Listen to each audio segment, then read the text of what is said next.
bonsoir, je vous salue dans le nom béni et précieux de Jésus-Christ de Nazareth, ce nom qui est au-dessus de tout nom, ce nom que Dieu a donné. Et la Bible nous dit que devant ce nom, tout genou fléchit dans les cieux, sur la terre et plus bas que terre, et que tout le monde confesse et proclame que Jésus-Christ est Seigneur, à la gloire de Dieu le Père. Je suis APM, excellent APM, l'apôtre Paul Messi, l'ange éternel qui se tient devant la face de Dieu. Vous êtes donc les bienvenus à notre émission habituelle Christ à l'œuvre. Alors, nous voulons Christ à l'œuvre aujourd'hui dans l'évangile de Matthieu. Matthieu au chapitre 15, et nous allons lire à partir du verset 21. Et ça, nous serons progressivement jusqu'au verset, je vais dire pratiquement au verset 28. Alors, il est écrit: Jésus étant parti de là, se retira dans le territoire de Tyr et de Sidon. Et voici une femme cananéenne qui venait de ces contrées lui cria: Aie pitié de moi, Seigneur, fils de David, ma fille est cruellement tourmentée par un démon. Au verset 23, il ne lui répondit pas un mot, et ses disciples s'approchèrent à lui dire avec insistance: renvoie-la, car elle crie derrière nous. Il répondit: Je n'ai été envoyé qu'aux brebis perdues de la maison d'Israël. Au verset 25, mais elle vint se prosterner devant lui, disant: Seigneur, secoue-moi. Il répondit, au verset 26, il n'est pas bien de prendre le pain des enfants et de le jeter aux petits chiens. La femme cananéenne répondit au verset 27, oui, Seigneur, dit-elle, mais les petits chiens mangent les miettes qui tombent de la table de leur maître. Alors Jésus lui dit: Femme, ta foi est grande, qu'il te soit fait comme tu veux. Et à l'heure même, sa fille fut guérie. Ensuite, Jésus quitta ces lieux au verset 29. Voilà de ce que nous allons débattre par la grâce qui m'a été accordée par notre Seigneur Jésus-Christ, sous l'onction du Saint-Esprit. Mais avant tout cela, je vais d'abord prier. Père Saint, dans le nom précieux de Jésus-Christ de Nazareth, je recommande donc entre tes mains ces instants particuliers. Je recommande le cœur, les âmes et les pensées de toutes les personnes qui regardent et qui suivent ce média. Donc je m'élève maintenant contre toute résistance, tout raisonnement, toute hauteur qui s'opposerait à la reconnaissance de Dieu. Et je ramène toutes les pensées captives à l'obéissance du Saint-Esprit. Je prie ainsi au nom puissant de Jésus-Christ de Nazareth. Encore une fois, voilà. Nous sommes donc dans l'évangile selon Matthieu. Matthieu, nous avons lu au chapitre 15 et du verset 21 et jusqu'au verset 29. Il est dépeint ici une situation extraordinaire. La Bible déclare qu'étant parti de là, il se retira dans le territoire de Tyr et de Sidon. Il s'agit de Jésus-Christ. C'est de mémoire, je ne prétends pas tout savoir, mais de la petite connaissance que j'ai du ministère terrestre de Jésus-Christ de Nazareth, il se trouve que c'est la première fois, vraiment c'est la première fois, encore une fois, pardonnez-moi si je me trompe, c'est la première fois où Jésus-Christ va rendre son ministère, n'est-ce pas, à Tyr et à Sidon, en Phénicie, donc en dehors du territoire juif. Il est clair que là, il y a quelque chose qui va se passer, il n'y a pas de hasard, il n'y a pas d'accident. Et le Seigneur Jésus donc devait aller à ce territoire de Tyr et de Sidon. La Bible nous déclare que voici, il se trouvait là, en ce moment précis, une cananéenne qui venait de ces contrées, lui cria: Aie pitié de moi, Seigneur, fils de David, ma fille est cruellement tourmentée par un démon. Nous allons nous arrêter. La Bible nous déclare que d'abord, il est en territoire de Tyr et de Sidon. Comme je vous disais tout à l'heure, je ne prétends pas tout savoir, mais c'est la première fois que Jésus-Christ va rendre son ministère terrestre hors du territoire des Juifs. Et là, il se trouve qu'une femme grecque, une cananéenne, qui vient devant lui. Alors, une cananéenne, c'est quoi? Une cananéenne, vous savez très bien que c'est le peuple de l'immoralité à cette époque-là. Une cananéenne, c'est le peuple que Dieu avait voué par interdit et à la destruction, et que Dieu avait expressément dit à son peuple: vous ne prendrez pas des filles cananéennes pour vos garçons, et que vos filles n'épouseront même pas les Cananéens. Et il se trouve que par la désobéissance du peuple de Dieu, à cette époque, il y a quand même une partie de ce peuple qui a survécu, et cette Cananéenne donc était descendante, n'est-ce pas, de ce peuple qui, effectivement, sans espérance, sans amour, sans rien du tout au sujet de Dieu, c'est cette descendante-là qui vient interpeller Jésus. La Bible déclare que cette femme-là vient et elle crie. Comme nous les chrétiens on appelle ça tirer à son âme d'alarme, il dit: aie pitié de moi, fils de David. C'est incroyable ça. Elle vient, elle crie: aie pitié de moi, fils de David. Je voudrais insister sur le fait que nous ayons cela en l'esprit, que le peuple cananéen, là, ce sont des païens. Donc, il n'y avait donc pas de relation effective, il n'y a pas de corrélation entre le ministère de Jésus-Christ, et d'abord il va le dire un peu plus loin. Donc, ce peuple est normalement sans espérance, alors que Dieu lui-même avait choisi le peuple juif, n'est-ce pas? Il avait traité une alliance et ils avaient des particularités entre ce peuple juif et Dieu, à savoir qu'il leur avait donné, n'est-ce pas, la parole de Dieu, n'est-ce pas? Et il avait tissé des alliances, on va dire, avec ce peuple-là. Premièrement, il avait décidé de demeurer au milieu d'eux, d'abord dans le tabernacle, ensuite il a demeuré au milieu d'eux dans un temple. Donc Dieu avait choisi ce peuple juif expressément, donc c'est d'abord le peuple élu de Dieu. Or les Cananéens là, ce sont des rejetés, ce sont des gens que le peuple, que Dieu avait destiné, n'est-ce pas, et voué à la destruction. Et c'est cette descendance cananéenne, je le redis, qui vient et qui appelle Jésus, qui dit: aie pitié de moi, fils de David. La Bible déclare que Jésus ne répond pas d'abord, parce que, comme je venais de le dépeindre là tout à l'heure, c'est une païenne, c'est une cananéenne. Ce sont des gens, à cette époque-là, Jésus, Dieu n'était pas venu pour eux, c'est un peuple sans espérance, voué à la destruction, c'est un peuple rejeté par Dieu, et voilà. Mais elle vient, elle appelle, elle dit: aie pitié de moi, fils de David. Ce n'est pas le fait. Jésus n'a pas d'abord répondu parce que ce n'est pas le fait qu'elle crie fils de David, parce que fils de David, c'est le nom par lequel les Juifs appelaient le Messie. Mais elle n'est pas juive. Ce n'est pas parce qu'elle va dire fils de David qu'effectivement Jésus va pouvoir réagir. À cet instant précis, permettez-moi de m'arrêter. Nous voulons dire quoi depuis le début? Nous voulons dire que c'est Jésus-Christ de Nazareth qui d'abord se limitait chez les Juifs, n'est-ce pas, et va maintenant à Tyr à Sidon, donc en dehors du territoire juif. Ça veut dire que dans cette prédication-là, souvent ce sont les chrétiens, souvent ceux qui croient en Dieu, le Dieu chrétien, ceux qui croient en Abraham, Isaac et Jacob. Maintenant, par cette prédication de l'excellent APM, le Seigneur Jésus se dirige aussi vers les païens. Il se dirige vers d'autres religions, d'autres croyances, d'autres pratiques, n'est-ce pas? Souvent, lorsque nous prêchons, on pense qu'on s'adresse aux chrétiens, on s'adresse à ceux qui crient, à ceux qui prient, qui vont dans les églises. Mais par cette prédication de l'excellent APM, je m'adresse également à ceux qui vont dans les mosquées, qui vont dans les mbanjas, qui sont des bouddhistes, les mambanjistes, et les rosicruciens, les verdécruciens, et tous ceux qui pratiquent des rites initiatiques traditionnels ou importés. Jésus-Christ ne fait plus acception de personnes. Donc, à cette époque maintenant moderne, n'est-ce pas, la parole de Dieu doit être prêchée à toute la création. Alléluia. La Bible déclare que cette femme cananéenne crie: aie pitié de moi, fils de David. Non, Jésus ne répond pas parce que, pour les raisons que je venais d'évoquer tout à l'heure. Et ensuite, la Bible déclare que ce sont ses disciples qui se mettent déjà en branle, qui interviennent et qui vont dire: non Seigneur, renvoie cette femme là, parce qu'elle est en train de nous déranger. Alors cette cananéenne vient et crie: fils de David, aie pitié de moi. D'abord, Jésus ne dit rien pour les raisons que je vous ai évoquées, je vous ai expliqué tout à l'heure. Mais ce sont ces disciples qui réagissent, qui se disent: mais Seigneur, renvoie cette femme parce qu'elle crie derrière nous. Pourquoi? Parce que simplement, cette femme-là gênait les disciples, cette femme-là gênait. Qu'est-ce que ça veut dire? Ça veut dire par là que, regardez, souvent, il y a, comme qui dirait, entre griffes, une petite jalousie pour les chrétiens, lorsque quelqu'un qui est non chrétien, un païen, un musulman, un bouddhiste, ou bien un bouddhiste, ou quelqu'un d'une autre religion, venait réellement à vouloir venir se jeter vers Jésus. On dit: non, non, non, non, non, toi tu n'es pas des nôtres, toi tu pries ton Dieu, qu'est-ce que tu viens chercher ici? Toi tu vas dans les banjas, tu vas chez les sorciers, les marabouts, les féticheurs. Je vous rappelle que là, Jésus-Christ n'est pas dans le territoire des Juifs, il est dans le territoire de Tyr et de Sidon, donc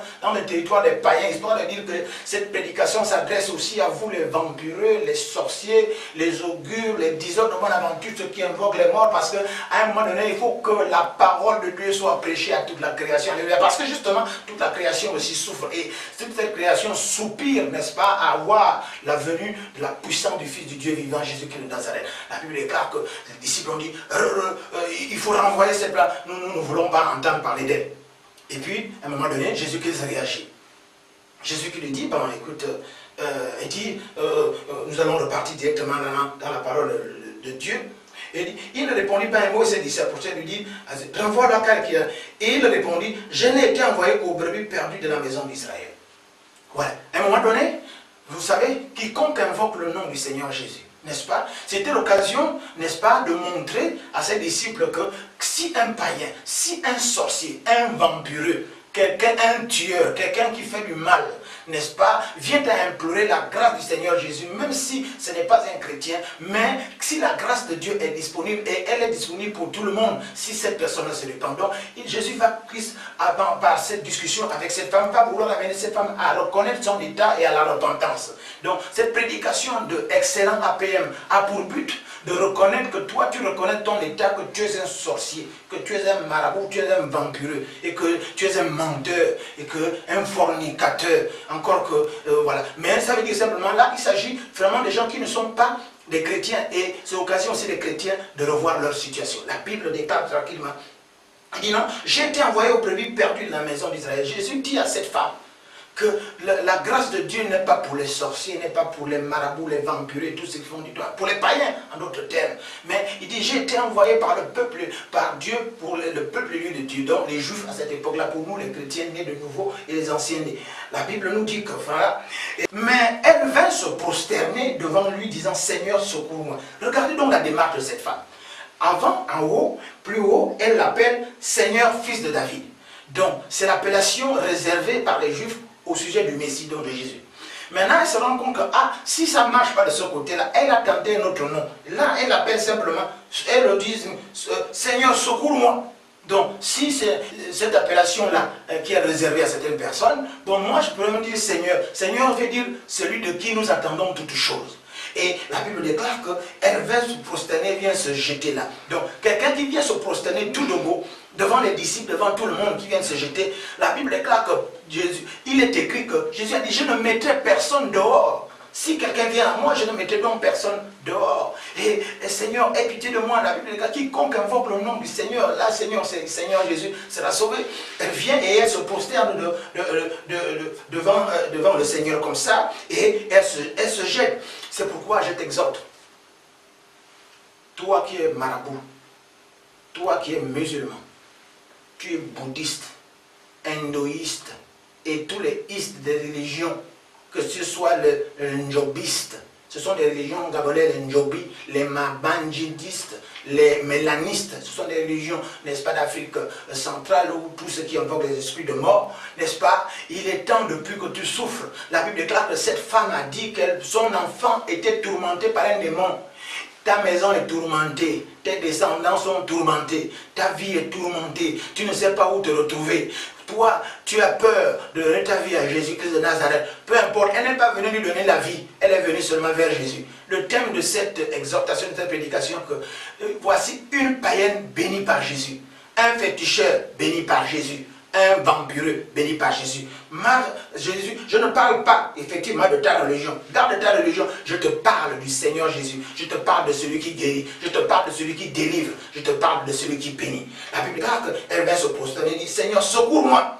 Il répondit, il n'est pas bien de prendre le pain des enfants et de les jeter aux petits chiens. Vous vous rendez compte, Jésus-Christ est en train d'éprouver la démarche de cette femme. Il y a un moment donné, il y a des instants, il y a des situations où Dieu a besoin d'éprouver ta situation. Ce que tu vis là, n'est-ce pas, en venant à Jésus, Dieu a besoin d'éprouver vraiment si ta démarche est réelle, si ta démarche est sérieuse, n'est-ce pas? La Bible déclare que Jésus lui dit, il n'est pas bon que les chiens viennent manger le pain des enfants. C'est extraordinaire. Mais c'est dur comme réponse. C'est dur. Non, non, non. Ce n'est pas que Jésus est contre elle. Ce n'est pas que Jésus ne veut pas lui faire du bien. C'est simplement parce que Jésus a besoin d'éprouver que si elle est vraiment décidée. Toi qui es sorcier, toi qui es vampireux, toi qui es jaloux, toi qui es dans les pratiques de rose-croix et de franc-maçonnerie, sans jeter la pierre ni l'anathème à qui que ce soit, chacun a sa religion, Dieu reconnaîtra les siens. Mais toi qui souffres, n'est-ce pas, à un moment donné, tu ne trouves pas la solution. Cette femme cananéenne, elle était grecque, elle était païenne, donc elle avait les dieux païens, elle avait son bouti, elle avait sa rose-croix, elle avait son mabanji, elle avait son jobi, elle allait voir les pygmées, elle allait voir toutes sortes d'augures et d'enchanteurs. Donc elle avait sa religion à elle. Mais elle a vu que la solution n'était pas dans ces rites initiatiques traditionnelles ou importées. Mais elle a entendu parler de Jésus. En fait, Jésus allait dans cette étoile-là pour aller se reposer de façon incognito. Mais la réputation de Jésus est allée jusque dans les mosquées, dans les mabanjas, dans toutes les situations compliquées, conflictuelles, même dans les couvents des sorcelleries. La réputation de Jésus est allée jusque là-bas. Et cette femme, n'ayant pas trouvé de solution dans son monde à elle, avec ses dieux à elle, avec ses croyances, ses pratiques à elle, a décidé d'aller vers Jésus et en se jetant par terre. Et Jésus lui dit, mais il n'est pas bon que les chiens, n'est-ce pas, prennent le pain des enfants. Et la femme là, regardez, Jésus lui dit clairement que ce n'est pas bon. Les bénédictions de l'Éternel ne sont pas faites pour tout ce monde-là. Mais comme Jésus est un Dieu de grâce, il ne met personne dehors de ceux qui viennent se prosterner à lui. La Bible déclare que la femme répondit, oui, Seigneur, dit-elle. Mais les petits chiens mangent les miettes qui tombent de la table de leur maître. Cette femme-là, en disant oui, Seigneur, ça dit, elle accepte sa condition qu'elle ne mérite pas. Tu es un vampire, un sorcier. Tu es dans une autre religion, dans notre cas. Tu ne mérites pas la grâce de notre Seigneur et Sauveur Jésus-Christ. Mais comme toi, à ce moment précis, tu n'as pas trouvé la solution dans ta religion et dans tes pratiques, et ou partout tu vas dans tes sanctuaires ou dans tes sanctums, peu importe. Mais tu viens à Jésus par la prédication de l'excellent APM, l'apôtre Paul ici, l'ange éternel qui se tient devant Dieu. Tu viens là maintenant, à ce moment, tu te jettes dedans, tu dis Seigneur, secours-moi. C'est pour ça que pour pousser par le Saint-Esprit, nous nous arrêtons. Avant de continuer, il est temps maintenant. Je ne te demande pas de quitter ta religion. C'est seulement le Saint-Esprit qui te convaincra. Mais c'est poussé par le Saint-Esprit que les hommes de Dieu parlent de la part de Dieu. Maintenant là, en ce moment, il n'y a pas de hasard, il n'y a pas d'accident. Si tu écoutes l'excellent APM prêcher, c'est parce qu'à un moment donné, tu en as assez. Tu es venu là et tu te jettes devant le Seigneur. Pour cela, tu dois simplement répéter après moi. Seigneur Jésus, j'ai entendu parler de toi. Je suis un païen, sans espérance, sans amour, sans vision. Maintenant, je viens me jeter à toi. Et j'accepte, oui, d'être tiré comme un chien, sans espérance, sans amour. Mais à cause de cette parole, je me prosterne et je me jette. Secours-moi. Je te reçois maintenant comme mon Seigneur et Sauveur personnel. Je viens ainsi de prier au nom de Jésus-Christ. Amen. La Bible déclare simplement qu'après cette parole-là, cette femme a retorqué.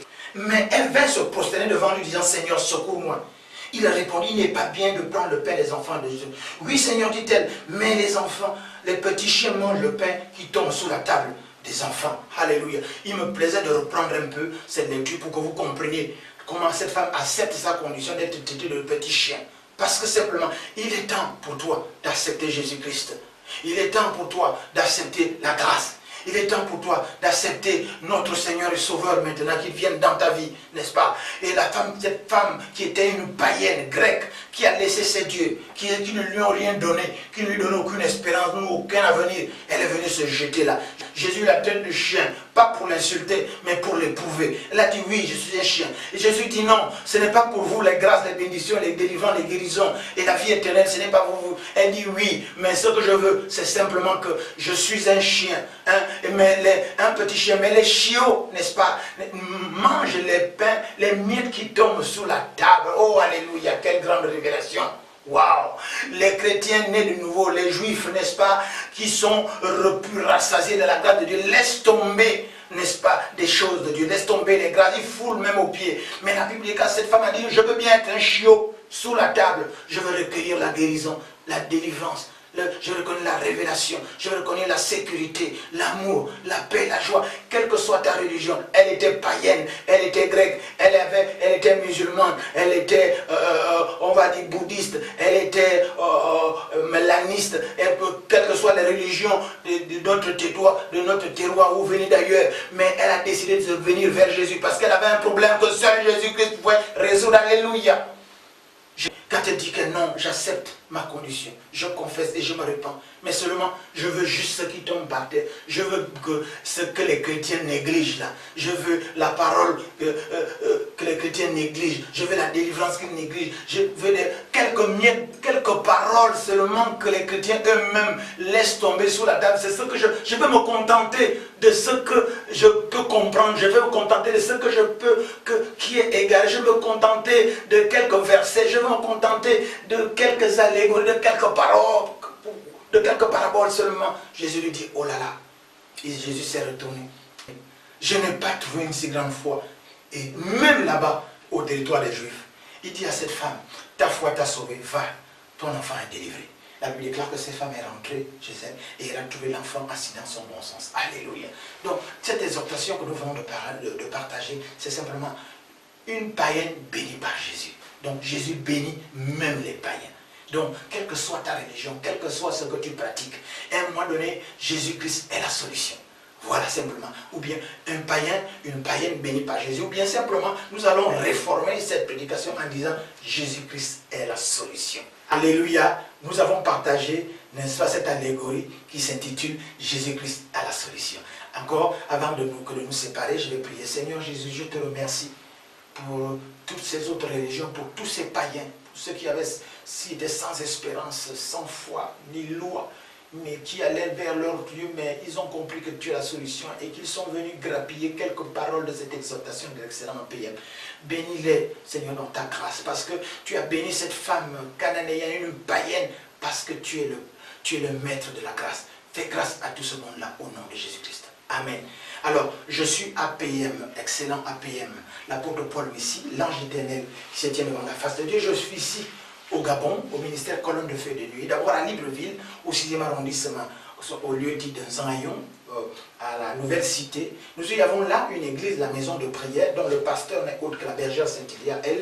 Elle reçoit tous les jours de mardi à vendredi, dès 15h30, vous venez sans rendez-vous simplement. Nous avons en semaine un culte de délivrance et de prière tous les jeudis à partir de 18h30 jusqu'à 20h. Et puis le dimanche, le grand culte d'adoration à 10h.